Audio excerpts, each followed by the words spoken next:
We are now in day, who knows what day it is in quarantine, and of course, we are without Philadelphia sports in general. And today, guys, I have one team on my mind. If you really can't tell what it is, then joke's on you. As you guys can tell, the Philadelphia Flyers are on my mind. And today, guys, we're going to do the coronavirus State of the Union with the Philadelphia Flyers. And I've been looking forward to this episode, and you guys are going to find out just why in 1 second. But don't go anywhere, guys. You don't want to miss this coronavirus State of the Union with our orange and black. And let's get this started, guys, shall we? I think so. Yeah!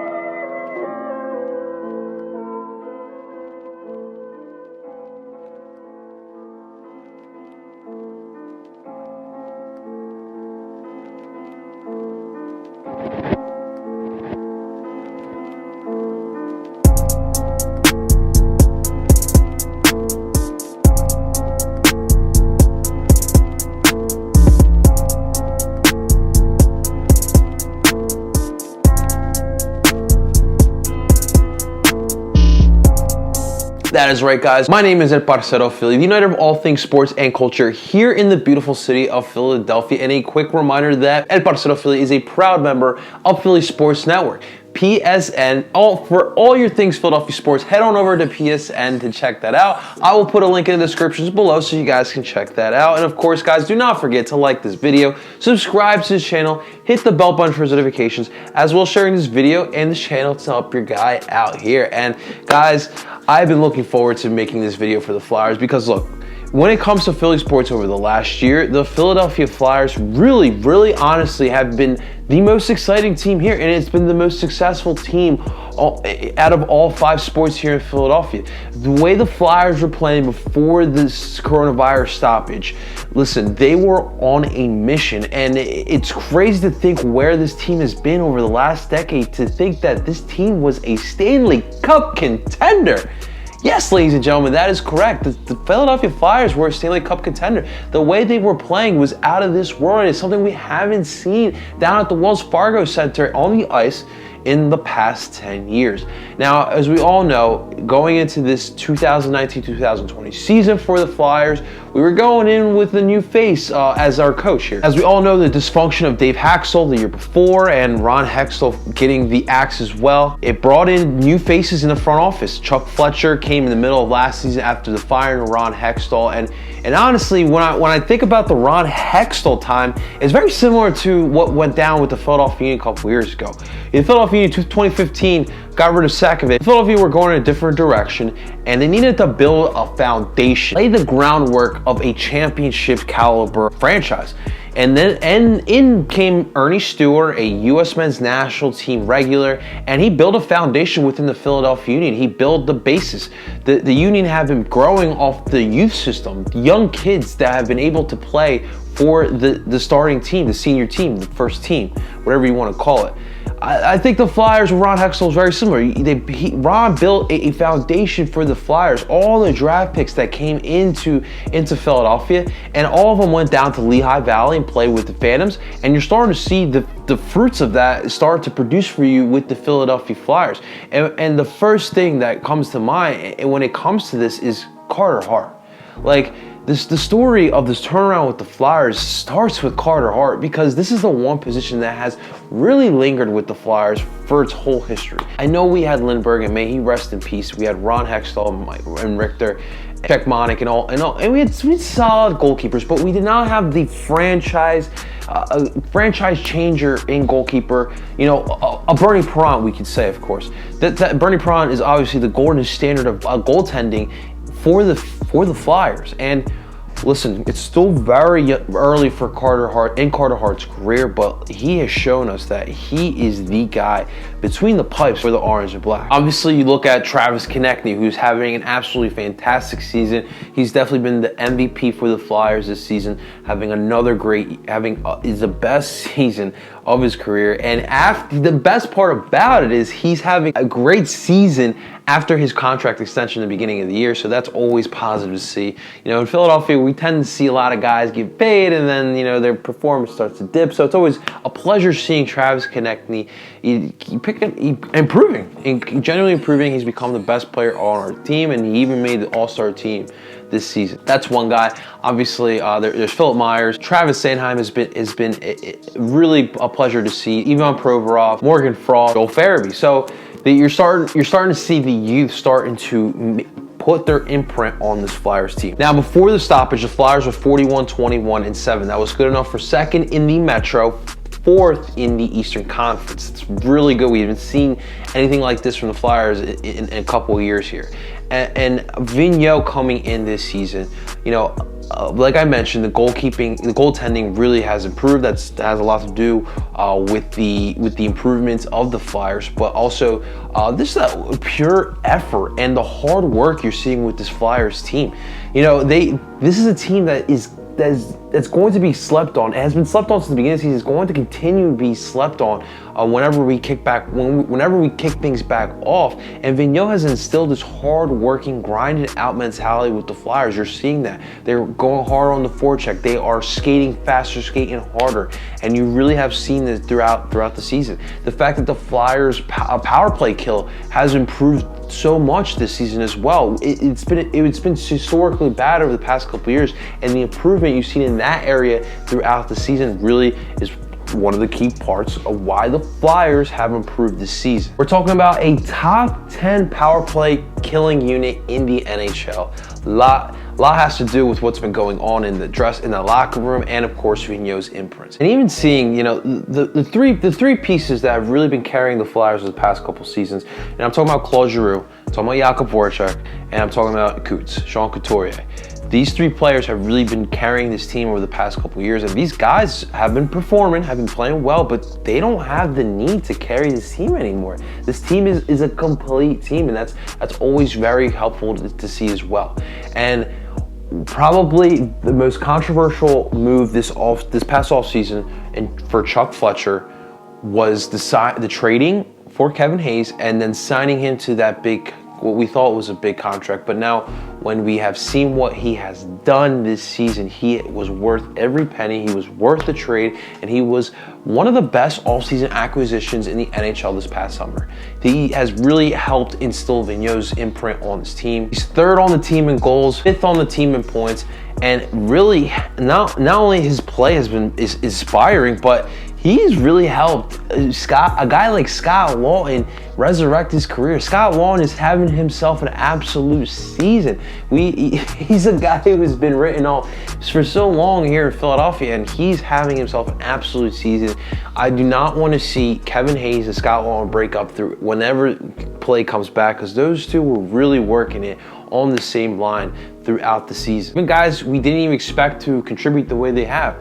You know, I think about Michael Raffl, Nicolas Aube-Kubel. Both have been contributing for the Flyers, and for Michael Raffl, 20 points, 8 goals, 12 assists, and Aube-Kubel had 15 points with 7 goals and 8 assists. You got some veteran leadership with Justin Braun, and then even the guys that we got at the trade deadline. I'm talking about Nate Thompson and Derek Grant.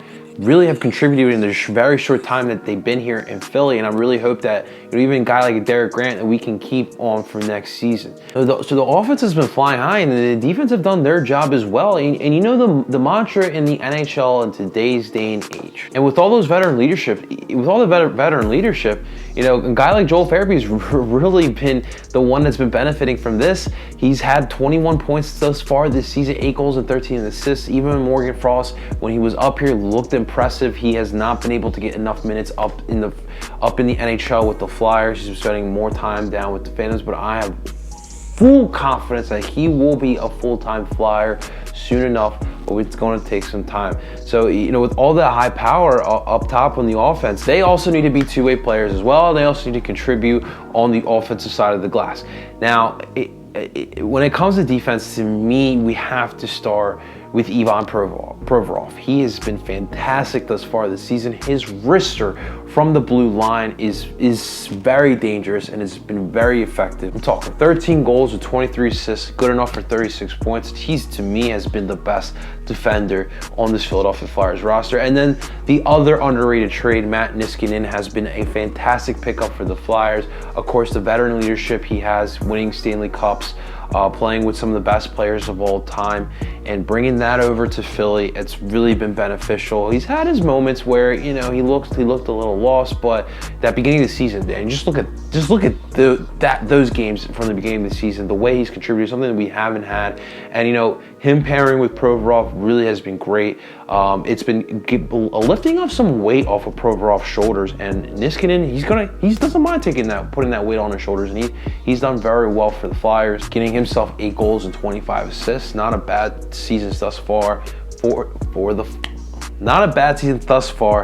Matt Niskanen. Travis Sanheim has really stepped up. He's improved thus far throughout the season. Another young guy that we're going to have to rely on to keep developing, to be the future piece of the Flyers. Justin Braun has been a solid veteran pickup for the Flyers as well. I've thoroughly been enjoying seeing him out there. Robert Haig and Philippe Myers have been these surprising young guys who have really stepped up for this Flyers team. Philippe Myers has been going back and forth between Lehigh Valley and Philadelphia. Robert Haig, someone who, you know, has been here for a minute, and you know, shout out to Pot Street Bullies, the whole Robert Haig hive. Listen, he's put his stamp on. He deserves to be on this Philadelphia Flyers roster. He's been big on the PK kill as well, and I expect him to stay up here. And I want to see more from Robert Haig. Now, the one player here in the defense we got to talk about is Shane Gostisbehere. All right, now with Ghost, listen, when he came up, he came guns a-blazing. Like, he stole the affection of Flyers fans. Everywhere you saw the Ghost emoji next to the bear emoji. But injuries has really hampered him, and honestly, I think his confidence has been shot a little bit, and he hasn't really been playing up to his potential. He's been a defensive liability, to be quite honest with you guys, at times this season. And I don't know what's going to happen with Ghost. I mean, it's possible that we come back from this shutdown and he improves thoroughly, but we don't know, and it really sucks. But other guys are stepping up, and we have to just take advantage of that. We have to see what happens with Ghost, but it's very unfortunate to see, and it's just something that we're just going to have to watch with close eyes to see what happens. But I really do hope for the best with Ghost. I am really still a firm believer Ghost can be a contributor, but I don't know. At this point, it's all mental to him. He's got to get right up here before he can start producing back on the ice. But it's very unfortunate to see what's been happening with Shane Gostisbehere. Now, I know I touched upon Carter Hart and his impressive play thus far this season, but Vigneault's philosophy with the goalkeepers this season is honestly been effective, and kind of took a page, and it seems like Doug Peterson took a page out of Alain Vigneault. You guys know my thoughts on the whole Jalen Hurts and Carson Wentz situation down at the Novacare. But, you know, Vigneault has gone with both of these guys. You know, Carter Hart started 40 games while our backup, Brian Elliott, has started 27 games. The Moose has been an effective backup, and you know, allowing both of these guys to get fair share of games has really been beneficial for Carter Hart's development. It's taking pressure off of Carter Hart, not being the guy every game has really taken some weight off his shoulders, but also keeping him on his toes, because you know, the Moose has been effective in those 27 games he has started. He's had 16 wins, 7 losses, 4 games that won in overtime. His goal allowed average has been very similar to Carter Hart's. Carter Hart having a 2.42 goals allowed average, while Brian Elliott has had a 2.82 goals allowed average, so very similar in that aspect. And honestly, he's had a better save percentage than Carter Hart as well, a .899 save percentage, while Carter Hart's had a .914 save percentage. So, you know, plugging both these guys in night in, night out when Carter Hart needs a break, or, you know, you're going through those, you know, back-to-backs, those long road trips, and you got 2 goalies that you can trust, really been crucial and beneficial for us. You know, we're going to need Moose to continue playing to this form for us to keep going far, and Carter Hart to keep playing the way he has. And you know, Moose has been playing so well that even at the trade deadline, it was rumored that he was on the trading block as well, but obviously that nothing ever happened of that. So really feeling confident with what's going on between the pipes for the Flyers. Even guys who quote unquote had an off season or haven't been as effective this season, and I'm talking about JVR, James Van Riemsdyk, and of course Jakub Voracek.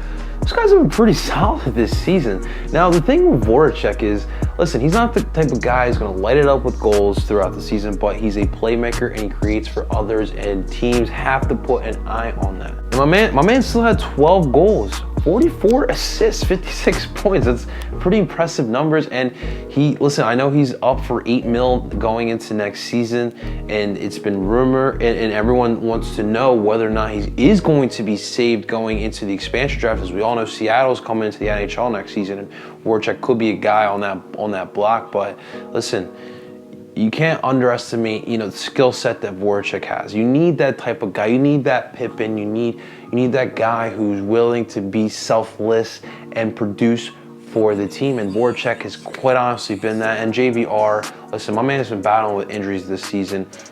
And he's getting up there in age, but JVR still brings that better leadership that you always need. And he's still a fucking player. Like, my man is still a player. He still works his butt off. 30 points thus far this season, 19 goals, 21 assists. Like, come on, guys. Like, those two guys I expect to be crucial parts when this thing kicks back off and the Flyers are in the playoffs. All right, so that was the Flyers, before the shutdown. Right now, throughout the shutdown, of course, it's tough for, and I talked about this during my Sixers Coronavirus State of the Union. When it comes to the NBA and the NHL, I really do not know what's going to happen as far as them coming back. I think they can come back. Obviously, right now we would be in the semifinals of both the Eastern Conference and the Western Conference.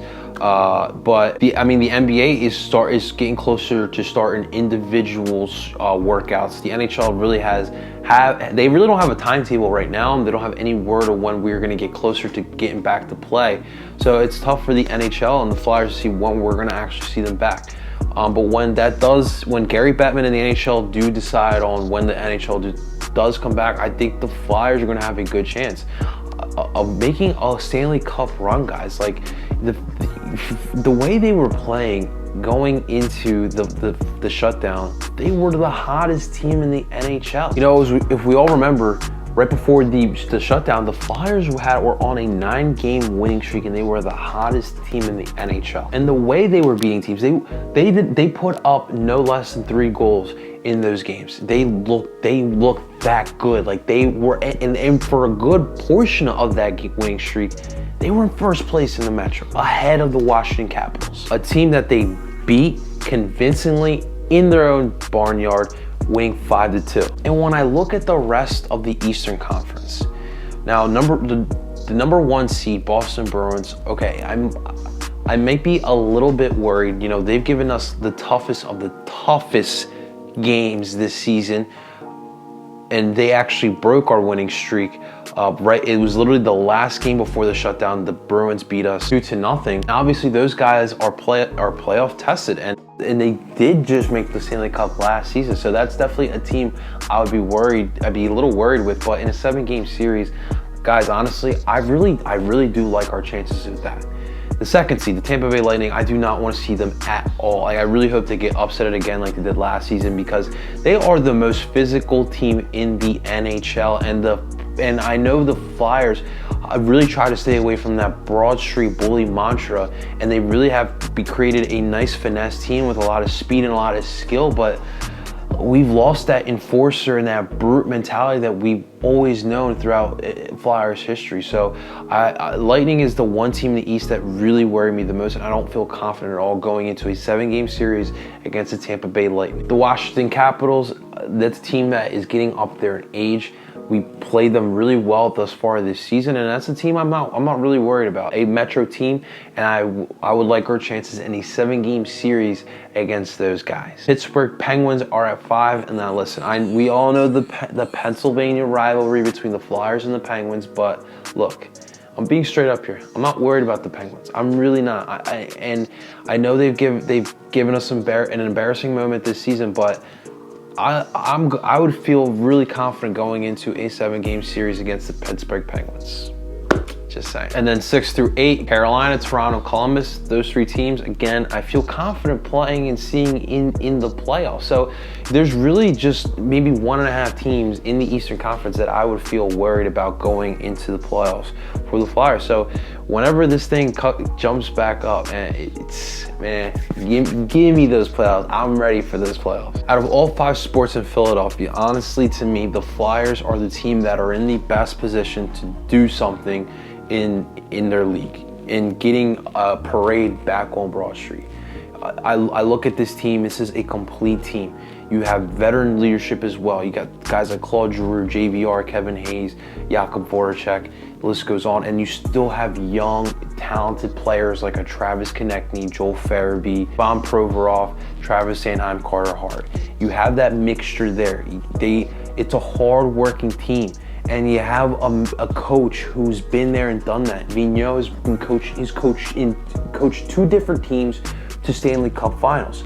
So how can you not feel confident about that as a Philadelphia sports fan? Like, this to me is the team that's in the best position right now to bring a parade back to Broad Street. Now, real quick before we sign off, I want to look a little bit off the ice. And the Flyers did make a move in this coronavirus shutdown. They have signed a franchise legend and my personal favorite player of all time, Mr. Eric Lindros, number 88. We all remember Lindros and how dominating he was back in the 90s in the Legion of Doom. But they've signed him to be a brand ambassador of the Flyers. This is more so, I believe, for charity purposes as well. They're doing the All-In Challenge, giving back to anyone who's in need of relief throughout this coronavirus shutdown here.